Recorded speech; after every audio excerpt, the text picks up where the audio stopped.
আমাদের সমাজে আমরা বিশেষ করে বাপ এবং মা অনেক ক্ষেত্রে ছেলে মেয়েদের সাথে ফ্রি না।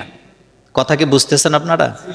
মানে বাপ তার ছেলে মেয়েদেরকে সময় দেয় না, ছেলে মেয়ের মন খারাপের সময় তার কথাগুলো শুনতে চায় না, তাকে সময়ও কি দেয় না। অথচ কোরআনুল কারিমে যদি আপনি তাকান তাহলে দেখবেন বিভিন্ন নবীরা তাদের ছেলেদেরকে মেয়েদেরকে নসিহা করতেন। সেই নসিহাগুলোও কোরআনুল কারিমে আমাদের জন্য আছে না নাই?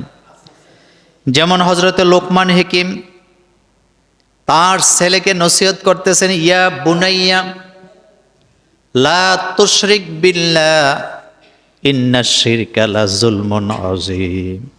হযরতে লোকমান হাকিম তার ছেলেকে বলতেছেন, ও আমার ছেলে, ও আমার আদরের ছেলে, লা তুশরিক বিল্লাহ, খবরদার তুমি শিরিক করো না। আর এক আয়াতে লোকমান হাকিম তার ছেলেকে বলতেছে, ইয়া বুনাইয়া আকিমিস সালাত, হে আমার ছেলে তুমি নামাজ কায়েম করো। আবার তিনি বলতেছেন, অমর বিল মারুফ অনহা আনিল মুনকার, মানুষকে ভালো কাজের আদেশ করো, মন্দ কাজ থেকে মানুষকে বিরত রাখার চেষ্টা করো।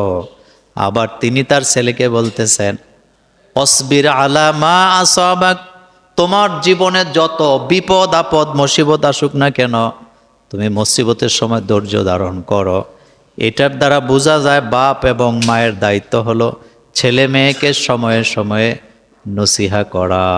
কিন্তু আমাদের সমাজটা বর্তমানে এমন হয়েছে, বাপ তার ছেলেকে সময় দেয় না, মা তার মেয়েকে সময় দেয় না। যার যার হালে আছে, কে কয়টায় আসে কয়টায় ঘরে যায় এর কোনো খোঁজ খবর কি নাই।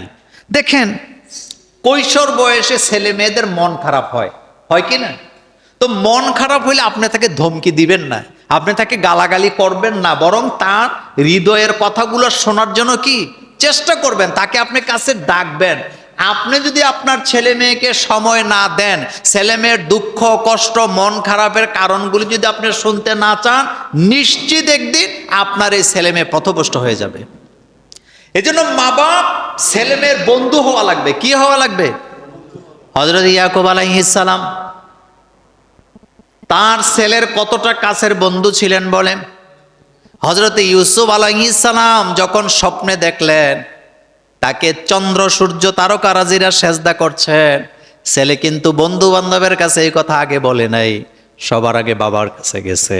বাপের কাছে যায় বলতেছে, ইয়া আবাতি ইন্নী রাআইতু আহাদা আশারা কাওকাবা ওয়াশ-শামসা ওয়াল কমারা রাআইতুহুম লি সাজিদিন। ও আমার আব্বা, আমি তো স্বপ্নে দেখলাম চন্দ্র সূর্য তারকারাজিরা আমাকে সেজদা দিয়েছেন। এটার দ্বারা বোঝা যায় ইয়াকুব আলাইহিস সালাম হযরত ইউসুফ আলাইহিস সালামের বন্ধু ছিল, যার কারণে ছেলে হিসাবে মনের কথাগুলা বাপের কাছে যে বলার সাহস তিনি পেয়েছেন। আর আমাদের সমাজে বাপ আর ছেলের সাথে 2 দিন 3 দিন 5 দিন 1 সপ্তাহ কথা হয় না, এমন বাবা ছেলে আমাদের সমাজে আছে না? না, আপনি তার কথাগুলো শুনবেন।